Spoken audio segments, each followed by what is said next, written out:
दुनिया की सियासत इस वक्त ऐसे मोड़ पर खड़ी है जहां हर मुलाकात, हर बयान और हर रणनीतिक संकेत के पीछे गहरे मायने छिपे होते हैं।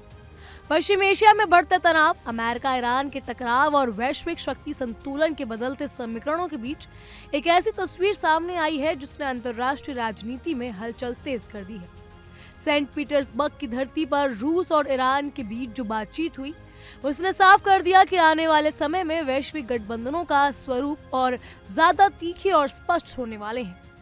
ये सिर्फ एक कूटनीतिक मुलाकात नहीं, बल्कि एक ऐसा संदेश था जिसने वॉशिंगटन से लेकर तेल अवीव तक की सियासी गलियारों में बेचैनी बढ़ा दी है। सोमवार को जब ईरान के विदेश मंत्री Seyed Abbas Araghchi Saint Petersburg पहुंचे, तो उनका स्वागत केवल एक मेहमान की तरह नहीं, बल्कि एक अहम रणनीतिक साझेदार के रूप में किया गया।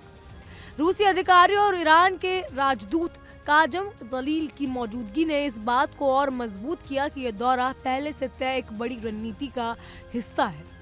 ऐसे समय में जब ईरान और अमेरिका के बीच तनाव अपने चरम पर है और दूसरे दौर की वार्ता की चर्चा हो रही है, तब इस मुलाकात का महत्व और भी बढ़ जाता है। रूसी सरकारी समाचार एजेंसी के अनुसार इस बातचीत का सबसे अहम मुद्दा ईरान अमेरिका संघर्ष रहा। यही वो मुद्दा है जिसने पूरे पश्चिम एशिया को अस्थिर कर रखा है और दुनिया की बड़ी ताकतों को आमने सामने खड़ा कर दिया है। लेकिन इस मुलाकात में जो सबसे बड़ा संदेश सामने आया वो था कि रूस का खुला समर्थन ईरान को। राष्ट्रपति व्लादिमीर पुतिन ने जिस अंदाज में ईरान के पक्ष में अपनी बात रखी, उसने ये साफ कर दिया कि रूस अब केवल एक दर्शक नहीं, बल्कि एक सक्रिय खिलाड़ी की भूमिका निभाने को तैयार है।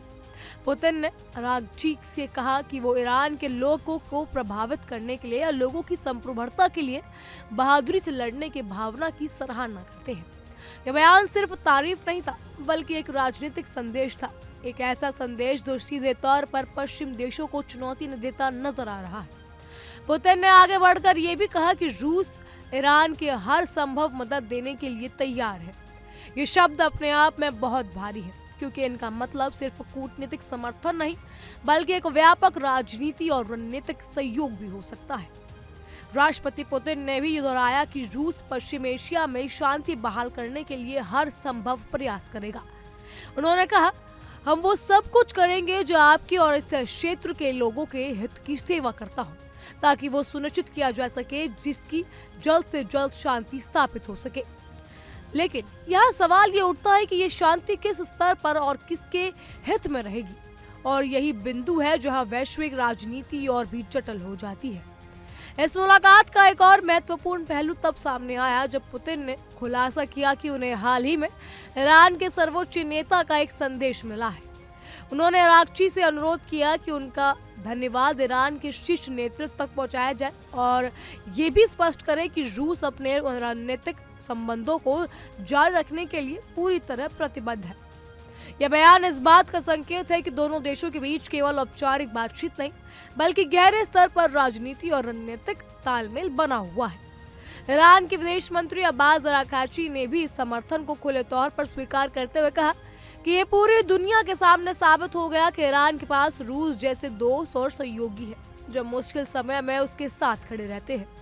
उनका यह बयान केवल एक धन्यवाद नहीं था, बल्कि एक स्पष्ट संकेत था कि ईरान खुद को अकेला नहीं मानता और इसके पास मजबूत अंतर्राष्ट्रीय समर्थन भी है।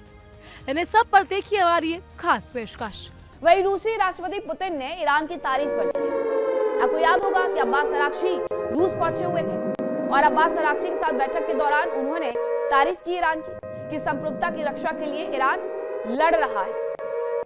पुतिन ने यूएस इजराइल की कार्रवाई की भी आलोचना की है। जरा आपको तस्वीरें दिखा देते हैं। जब ये पूरी खबर सामने आई थी कि अब्बास अराघची मॉस्को के दौरे पर रहने वाले हैं, तब यह स्पष्ट कर दिया गया था कि अब्बास अराघची इस दौरान राष्ट्रपति से भी मिलेंगे, व्लादिमीर पुतिन से भी मिलेंगे। मुलाकात की ये तस्वीरें हैं। जब इनकी मुलाकात हुई है तो बताया ये गया ईरानी मीडिया के हवाले से कि रूसी राष्ट्रपति पुतिन ने ईरान की तारीफ की और कहा कि संप्रभुता की रक्षा के लिए ईरान अपनी लड़ाई लड़ रहा है। इसके साथ साथ पुतिन ने यूएस इजराइल की कार्रवाई की आलोचना भी की है।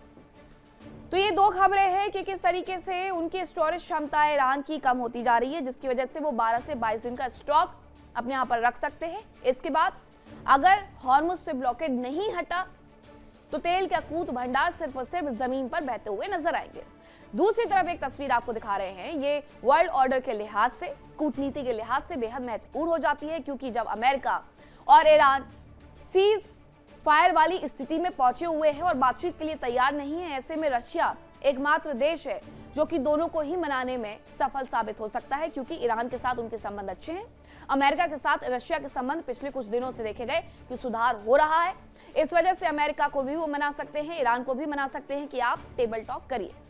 और अगर ऐसा हुआ तो हो सकता है कि इस युद्ध को लेकर के जो कयास लगाए जा रहे थे कि ये वर्ल्ड वॉर 3 में तब्दील हो जाएगा, तो ये बातचीत के माध्यम से ही सुलझा लिया जाएगा। ईरान ने दावा किया कि उसके पास और भी ट्रम्प कार्ड्स हैं, जिनके माध्यम से वो पहले दुनिया को और फिर अमेरिका को घुटनों पर ला सकता है। ईरान के एक और ट्रम्प कार्ड के बारे में अब आपको बताते हैं।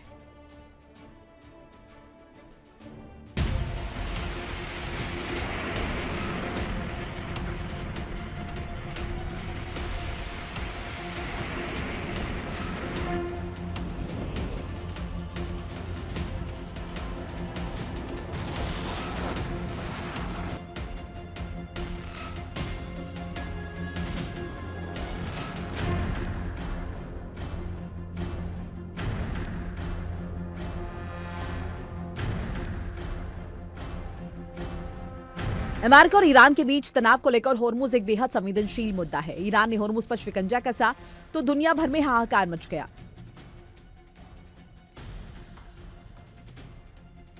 दुनिया भर की तेल और ईंधन सप्लाई का महज 20% हिस्सा इस रास्ते से गुजरता है, लेकिन यह रास्ता एशियाई और यूरोपीय देशों के लिए लाइफलाइन है, लिहाजा वहां हाहाकार मच गया।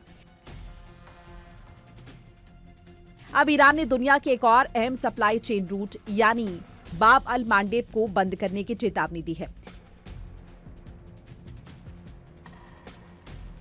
माना जा रहा है कि ईरान इस रूट को ब्लॉक करने के लिए यमन में मौजूद प्रॉक्सी यानी हूती का इस्तेमाल कर सकता है, जबकि सोमालिया में मौजूद अल शबाब जैसे ग्रुप भी उसका साथ दे सकते हैं। ईरानी संसद के स्पीकर गालिबाफ ने सोशल मीडिया पर पोस्ट में बताया कि कैसे ईरान के पास अभी और भी ट्रम्प कार्ड मौजूद है, जबकि अमेरिका के सभी पत्ते खत्म हो चुके हैं। ईरान का पहला ट्रम्प कार्ड है एसओएच यानी स्ट्रेट ऑफ होर्मुज, जिसे ईरान ने पूरी तरह से नहीं चला है। गालिबाफ के मुताबिक ईरान टैक्स के बदले यहां से जहाजों को गुजरने दे रहा है, जबकि ईरान के पास इसे पूरी तरीके से बंद करने का विकल्प बाकी है। राजदूत ने भी इस दौरे को लेकर अहम बात बताते हुए कहा कि वो ईरान और रूस के बीच लगातार हो रही करीबी बातचीत का हिस्सा है। उन्होंने इस बात पर जोर दिया कि दोनों देशों के क्षेत्रीय और अंतर्राष्ट्रीय मुद्दों पर एक जैसी नजर है, जो उनके रिश्तों को और मजबूत बनाते हैं। ईरान के राजदूत जिलानी ने ये भी बताया कि 28 फरवरी को संघर्ष शुरू होने के बाद से अब तक दोनों देशों के राष्ट्रपतियों के बीच 3 बार फोन पर बातचीत हो चुकी है। यह आंकड़ा बताता है कि ये संबंध केवल दिखावे के नहीं बल्कि लगातार सक्रिय और जीवंत है। अमेरिका और इजराइल के साथ तनाव और 8 अप्रैल से लागू सीज़फायर के बावजूद ईरान ने रूस के साथ अपने संपर्क लगातार बनाए रखे हैं।